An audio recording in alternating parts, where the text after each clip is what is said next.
우리 시간으로 오는 24일 밤 미국과의 본격적인 관세 협의가 시작됩니다.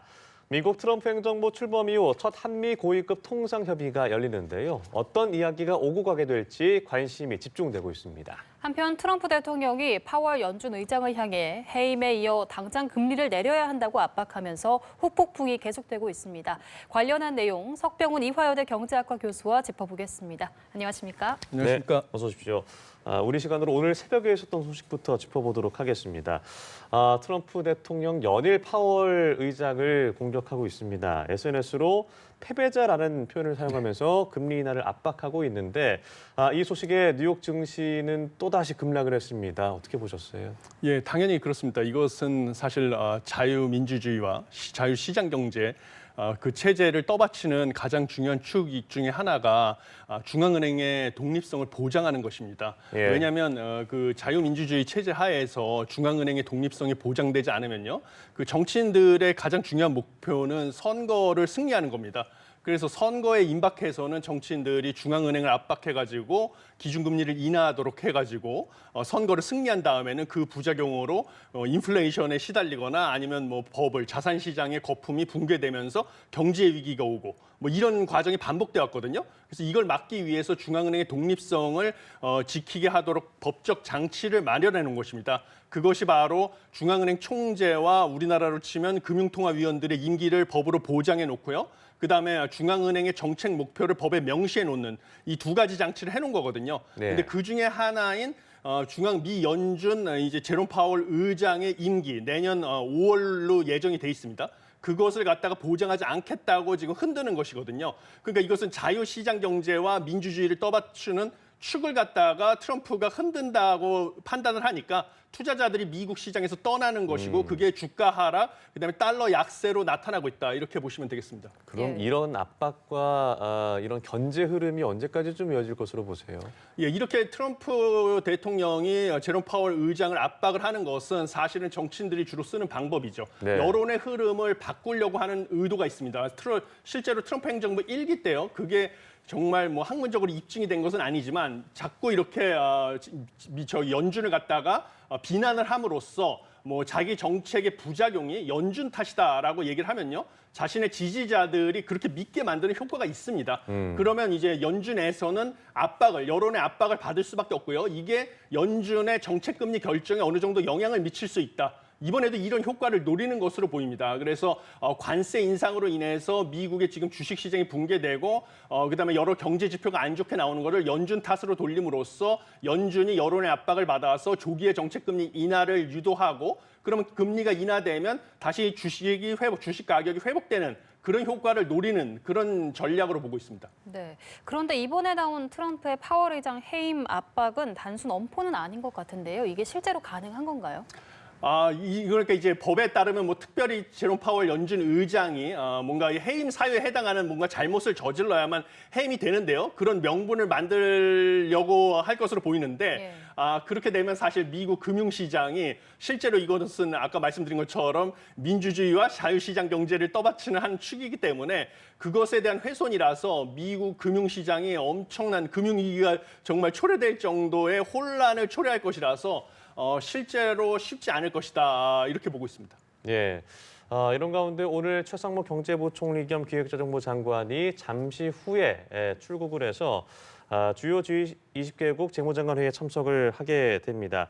또한 우리에게도 중요한 이 2+2 이 협의가 진행이 되는데 안덕근 산업통상자원부 장관과 2+2로 하게 됩니다.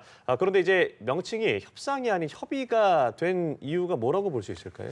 예, 협상과 협의의 차이점을 이해하셔야 되는데요. 협상이라고 하는 것은 한국과 미국 양국이 가져온 카드를 갖다가 구체적인 의제가 정해져 있고요. 각국이 가져온 카드를 갖다가 서로 맞춰보면서 이제 조율을 하는 그런 단계가 협상이 되겠습니다. 그렇지만 우리가 사실 구체적으로 무엇을 할지 의제가 설정된 게 아니기 때문에요. 우리 당국 입장에서는 협의라고 얘기를 했습니다. 협의라는 것은 양국의 관심사만 가지고 앞으로 무엇을 조율할 수 있는지를 얘기를 하는 그런 수준이기 때문에 논의하는 수준이기 때문에 우리가 신중하게 접근을 하겠다. 앞으로 지금 조기 대선도 있기 때문에요. 네. 앞으로 모든 것을 지금 90일 안에 완전히 자유무역 협정을 체결하듯이 셋업을 짓기는 불가능한 불가능한 상황입니다. 시점상. 그래서 신중하게 논의를 하겠다는 취지로 협상보다는 협의에 방점을 둔 것이다. 신중한 접근을 할 것이다. 이것을 유념해 주시면 되겠습니다. 그럼 이제 협의 이후에 구체적인 협상이 이어진다라고 보면 될까요? 예, 그렇습니다. 예.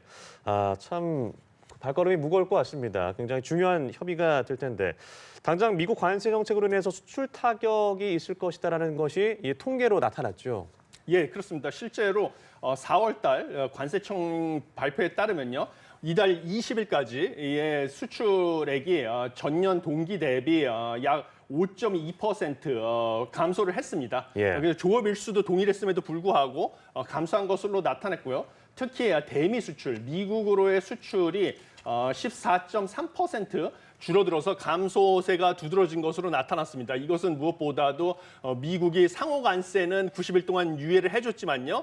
기본 관세라고 하죠. 그래서 10% 관세 부과를 했습니다. 이달부터. 관세 부과를 했는데 그 영향이 큰 것으로 지금 보여지고 있습니다. 그동안에는 한미 FTA의 영향으로 미국으로의 수출은 무관세였거든요. 사실상. 네. 그런데 10% 관세가 붙었고요. 그다음에 주력 수출품도 반도체를 제외하고는 다 큰 폭으로 감소를 했는데 반도체 같은 경우는 품목별 관세를 부과한다고 해서 지금 관세를 유예를 해줬기 때문에 반도체 수출은 그나마 양호를 했지만 그거를 제외하고는 품목별 관세가 부과된 뭐 자동차라든지 철강 알루미늄도 수출이 감소를 했고 나머지 기본 관세가 부과가 된 제품들도 감소를 했습니다. 뿐만 아니라 대중 수출 역시 타격을 받아가지고 미중 갈등 와중에 이제 중국을 미국이 때리게 되면 중국의 수출이 타격을 받게 되고 그러면 중국의 수출 제품에 들어가는 우리 반도체 같은 중간재의 대중 수출도 타격을 받는 구조거든요. 그렇기 때문에 중국 수출 역시 우리가 타격을 받았다. 그래서 수출이 부진해지고 앞으로 이것은 앞으로 한국 경제에 좀 침체를 유발할 수 있는 안 좋은 소식이다 이렇게 보고 있습니다.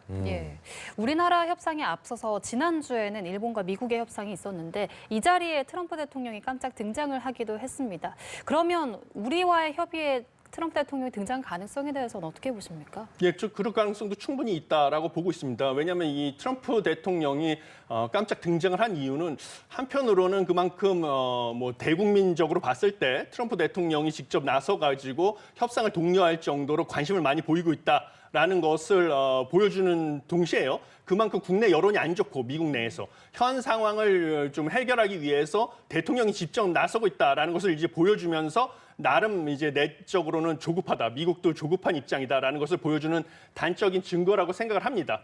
그래서 우리나라와의 그 협상에도 직접 나타나서 뭔가를 해결하려고 본인이 노력하는 일종의 이 쇼잉을 할 거라고 보고요. 네. 그럴 가능성이 높다고 보고 있고요. 그다음에 중요한 것은 그러면 본인이 나타나서 뭔가 요구할 것이 있다라고 보고 있습니다. 그래서 일본한테 얘기를 한 것을 보면 이제 쌀 시장 개방 문제, 그다음에 자동차 산업에서의 무역 불균형 문제 이런 것을 직접 거명을 했다고 얘기를 하고 있습니다. 그래서 우리나라에게도 분명히 이런 것들을 요구할 가능성이 큰데 그것에 대해서 우리 정부가 대비를 해야 된다 이렇게 보고 있습니다.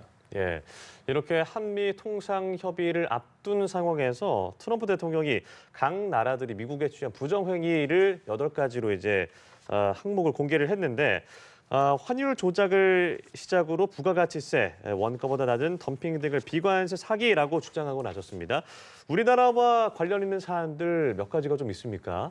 예, 좀 몇 가지가 있는데요. 사실 처음 걱정이 되는 것은 환율 조작이라는 건데요. 이것은 사실 우리나라한테는 억울한 측면이 있습니다. 우리 환율 조작이라고 하면서 제일 중요하게 지금 트럼프 대통령이 생각을 하고 있다라고 제일 먼저 언급한 사안인데요. 문제는 우리나라가 환율 관찰 대상국이 작년 11월에 됐습니다. 네. 근데 이것은 우리나라가 어쩔 수 없이 된 거거든요. 환율 관찰 대상국이 되려면 지금 뭐 GDP 3% 이상 경상수지 흑자이면서 그다음에 대니 무역 흑자가 150달러 이상 인 나라가 환율 관찰 대상국이 되는데 우리가 무역 수지 흑자도 많고 경상 수지 흑자가 많은 나라 중에 하나이기 때문에 수출의 의존도가 높아서 이거 어쩔 수 없이 되는 거거든요. 우리가 의도적으로 환율을 조작을 하는 것은 아닙니다. 그런데 이게 어쩔 수 없이 우리가 환율 관찰 대상국이 됐는데 이걸 빌미로 우리를 갖다가 환율 조작하는 거 아니냐 이렇게 압박을 가할 가능성이 큽니다. 그래서 여기에 대해서 좀 억울한 측면이 있지만 우리가 해당 사항이 될 가능성이 있다고 보고요.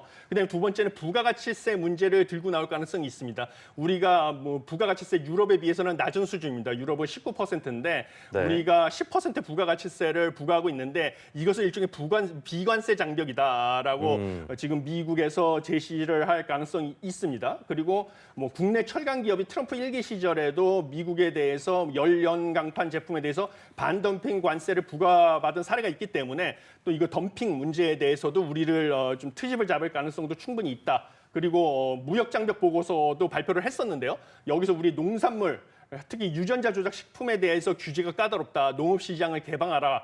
라는 압력을 제기할 가능성도 높다 이렇게 보고 있습니다. 왜냐하면 농업 지역이 미국의 농업 지역이 트럼프 행정부의 또 지지 기반이거든요. 네. 그래서 농산물 시장 개방에 대해서 또 압력을 행사할 가능성도 충분히 있고요. 그다음에 자동차 산업이 또 지지 기반이다 보니까 보호적 기술 기준에 대해서 우리 자동차 환경 배출가스 기준을 좀 완화하라는 압력을 행사할 가능성도 충분히 있다라고 보고 있습니다. 예, 이 같은 발표에 협의를 앞둔 우리로서는 불안감이 더 커진 상황인데요. 앞서 트럼프 대통령이 원스톱 쇼핑, 방위비 문제도 언급을 하지 않았습니까? 오늘 우리 협의에서 이 방위부 문제가 테이블에 오를지 어떤 의제들이 좀 오를 거라고 보시는지요? 예, 우리 정부가 원하는 거하고 미 행정부가 원하는 거는 상당히 차이가 있습니다. 지금 앵커님께서 지적하신 것처럼 미국에서는 원스톱 쇼핑이라고 해서 방위비 문제하고 무역 수지 불균형 문제, 그다음에 뭐 조선업 협력 이런 것들을 갖다가 한꺼번에 일괄 타결하는 그래서 조속히 성과를 내는 것을 원하고 있는 반면에요. 우리나라는 방위비 협상은 안보 관련된 이슈이기 때문에 그것과 그다음에 통상 이슈를 갖다가 별개로 하는 투트랙 전략을 원한다라고 얘기를 하는데요. 결국은 제가 보기에는 방위비 협상 문제도 우리 정부의 협상 카드 중에 하나가 될 것이다. 저는 이렇게 보고 있습니다. 왜냐하면 방위비 협상이 생각보다 많은 시청자분들께서는 좀 그렇게 생각 안 하실 수도 있는데요. 지금 통상 당국 입장에서 봤을 때는 트럼프 행정부가 생색은 크게 내면서 우리 입장에서는 다른 이슈에 비해서는 비용은 상대적으로 적게 지불할 수 있는 카드 중에 하나이기 때문입니다. 트럼프 행정부에서 그 대선 기간에 우리에게 방위비 분담금을 갖다가 뭐 100억 달러까지 인상을 해달라라고 요구를 했는데요. 예. 이 100억 달러라는 게 상당히 천문학적인 규모처럼 보이는데요. 실제로 우리 대미 무역 수지 흑자 규모와 비교해 보면 한 6분의 1 정도 안팎의 수준이고요. 그리고 실제로 100억 달러까지 방위비를 인상하기도 어렵습니다. 왜냐하면 주한미군이라는 게 미국에서도 전략적으로 주둔시켜야 될 가치가 있거든요. 중국의 견제 목적으로 필요하기 때문에요. 그래서 100억 달러까지 인상을 요구할 수도 미국 입장에서 없는 반면에 그 규모라는 거 안보 비용 자체라는 것은 예를 들면 알래스카에 투자를 하는 거, 그 네. LNG 개발에 투자하는 거에 비하면 거기에는 뭐 예를 들면 뭐 400억 달러까지 들어갈 수도 있는데 그거에 비하면 상당히 적은 4분의 1에도 못 미치는 수준이 될 수도 있고요. 그래서 우리가 생각보다는 비용이 적은 수준으로 양보할 수 있는 카드라서 충분히 협상 테이블에 올라갈 수가 있고요.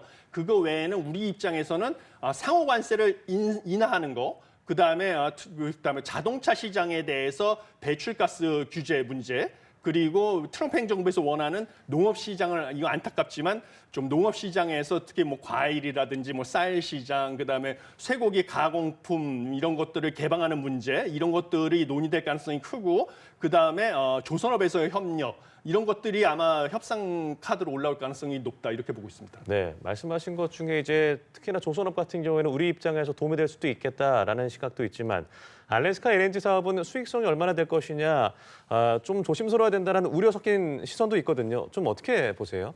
예, 지금 알래스카 LNG 사업 같은 경우는 알래스카 북부 가스전을 개발해 가지고요. 무려 뭐 1,300km에 달하는 그 가스 수송관을 가스관, 갖다가 예. 지하로 건설을 해서 남부 니키스키라는 부동항에서 이제 그 LNG를 갖다가 동아시아, 한국, 일본, 대만 등으로 수출하겠다라는 대규모 프로젝트인데 네. 트럼프 행정부 입장에서는 한국이나 일본 같은 동아시아 국가가 개발 비용도 부담하고 거기서 생산하는 LNG를 장기 구매 계약까지 체결해 달라라는 것을 요구하는 진짜 이 막대한 그 프로젝트입니다. 예. 그래서 약 440억 달러, 우리에게 맥시멈으로 요구하는 방위비 인상 금액의 4배가 넘어가는 그런 투자 비용이 들어가는 건데 이게 영구 동토층을 개발해야 되는 것이고요. 그러니까 사실은 개발 비용은 기하급수적으로 늘어날 수도 있고 이게 그렇게 수익성이 높은 사업이었으면 세계적인 에너지 기업들, 미국이 가지고 있는 BP라든지 엑손모빌 이런 기업들이 원래는 개발을 검토했었다가 포기를 했습니다. 위험성이 예. 너무 크기 때문에. 그러니까 사실은 이게 돈이 될 사업이면 자기네들이 가지고 있는 에너지 기업들이 이미 뛰어들었겠죠. 근데 이게 빠져나갔다는 것은 그만큼 위험성이 높다는 것이라서 우리가 사실 이걸 협상 카드로 섣불리 뛰어들기는 쉽지 않다. 저도 이렇게 보고 있습니다. 그래서 협상 카드로는 활용할 수 있지만 지금 일본도 이거를 협상 카드로 제시했기 때문에 먼저 섣불리 우리가 그만큼 다급하다는 시그널을 주면서 협상 카드로 제시할 게 아니라 일본이라든지 대만과 함께 뭐 공동으로 대응하면서 위험을 분산하는 전략이 필요하다 이렇게 보고 있습니다. 예, 이런 가운데 미국 내부에서는 반트럼프 시위가 이어지고 있습니다.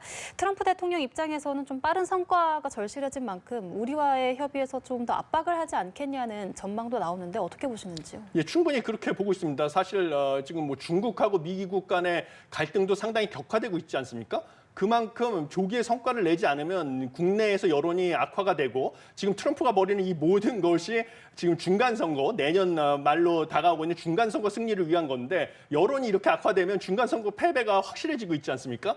그렇기 때문에 조기에 성과를 내야 되는데 생각보다 지금 성과가 안 나고 있습니다. 그래서 다급하니까 일본과의 협상 장소에서도 본인이 직접 등판을 하고 원래 이 장관급이 협상을 하는데 대통령이 나오면 격이 안 맞기 때문에 안 나오는 게 관례였는데 네. 본인이 나온다는 건 그만큼 다급하다는 것을 보여주는 것이거든요. 그렇기 때문에 우리에게도 조기의 성과를 내기 위해서 더 강한 압박을 할 가능성은 크다라고 보고 있습니다. 그래서 우리를 코너에 몰려고 할 것 같은데요.